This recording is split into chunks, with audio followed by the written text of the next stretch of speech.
In order to properly light up your scenes and levels inside of Unreal 4, you have to understand the three different mobility types that are available to the lights in Unreal.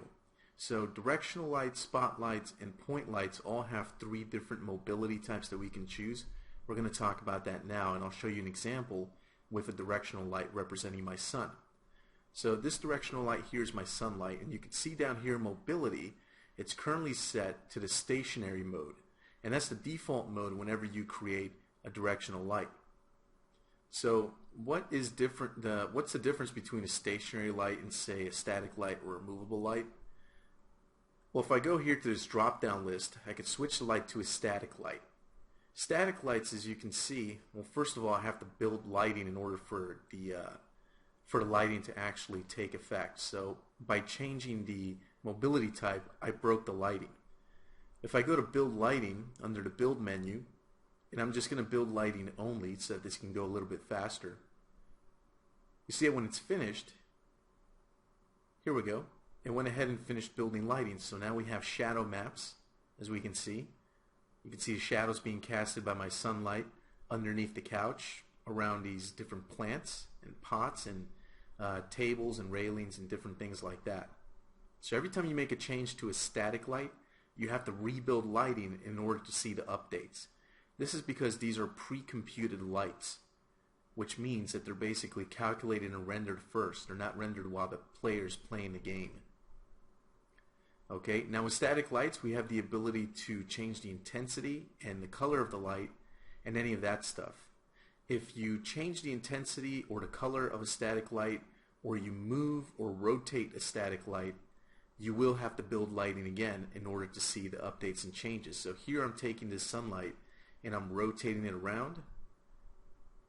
I also adjusted the color and all that stuff, and as I make these changes, the light's going to go ahead and break, and you have to go ahead and build lighting again.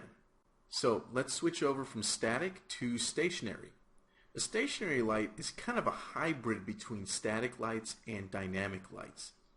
In order for stationary lights to work, you have to build lighting.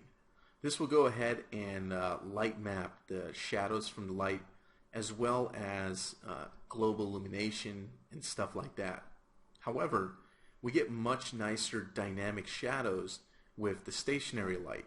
And we can see already that when I built the lighting, the shadows here underneath my couch by the pots and plants, the shadows being casted by pretty much anything casting shadows in my scene, automatically look much, much better than with the static mobility type. And the cool thing about stationary lights is that they're partially dynamic. Now, you can't move a stationary light without breaking the lighting of the level. So see, if I rotate this light, you'll notice that my lighting broke. Now I have to build lighting again to get the results back that I had before. So the cool thing about stationary lights is that at runtime, we can actually change the intensity of the light, and we can also change the color of the light while the game is running. This is something that you cannot do with static lights, but stationary lights allow you to do this. So let me go to my blueprints over here real quick. And I created a very simple blueprint that basically changes the intensity and the color, as you can see here, of my sunlight. And it's going to be very unrealistic, but I'm doing this for display purposes so that I can show you the principle here of what's going on. So this light here can actually change the color and intensity while the game is running. So if I hit simulate to actually run the game, you'll see that I've got this crazy outdoor disco thing going on. But the cool thing here is that my light intensity is fluctuating. So my light's getting brighter and dimmer, brighter and dimmer. It's also changing color. And it's doing that without breaking the lighting.